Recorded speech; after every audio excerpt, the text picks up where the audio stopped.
Bonjour à tous et bienvenue dans ce deuxième épisode des Sky Story. Aujourd'hui je vous parlerai du château de Rochechinart. À une cinquantaine de kilomètres de Valence et situé sur les contreforts ouest du massif du Vercors, le château de Rochechinart occupe une étroite et abrupte plateforme rocheuse à 600 mètres d'altitude. Ce site est occupé depuis le XIIe siècle par une roca, une forteresse de la famille des seigneurs de Royan.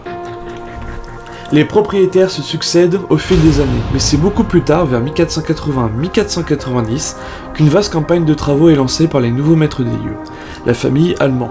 On voit donc émerger des tours défensives de la structure.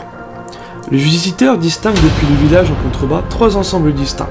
Le logis, qui donne sur le massif du Vercors, une tour médiane et une tour d'artillerie, et toutes deux équipées de dizaines de canonnières démontrant la modernité de cet édifice.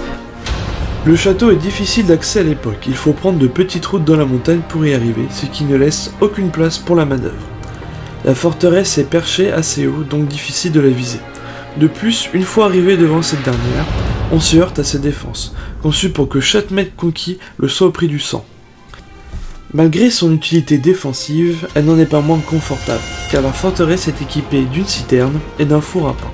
Quant à lui, le logis possède de nombreuses cheminées et latrines.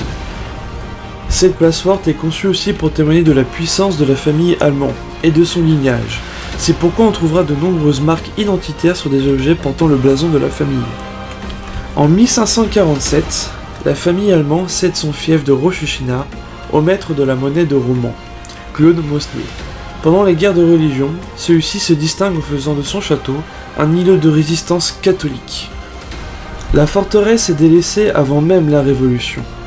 Le château fut partiellement démantelé et ses matériaux furent réemployés pour construire certaines maisons du village en contrebas. Puis faute d'entretien, il tomba en ruine. Les ruines du château ont été inscrites sur la liste complémentaire des monuments historiques dans les années 90. Depuis une dizaine d'années, une association propriétaire du domaine entreprend un patient travail de restauration. Celui-ci a d'abord consisté à rénover les chemins d'accès, puis certains éléments des remparts. Pour la petite anecdote, un prince oriental nommé Djem, dit Zizi, fils du sultan de Mehmed II, fut retenu en otage dans le château pendant quelques mois avant d'être transféré au château de la Bâtie-en-Royan. C'est la fin de ce deuxième épisode des Sky Story. Personnellement, je suis vraiment content d'avoir trouvé cet endroit où j'ai pu faire voler mon drone.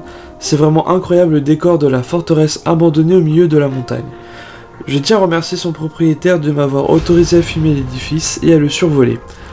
Le château est en chantier bénévole et ils accepteront volontiers de vous faire visiter les ruines de manière sécurisée si vous le désirez. Donc n'hésitez pas à les contacter pour cela.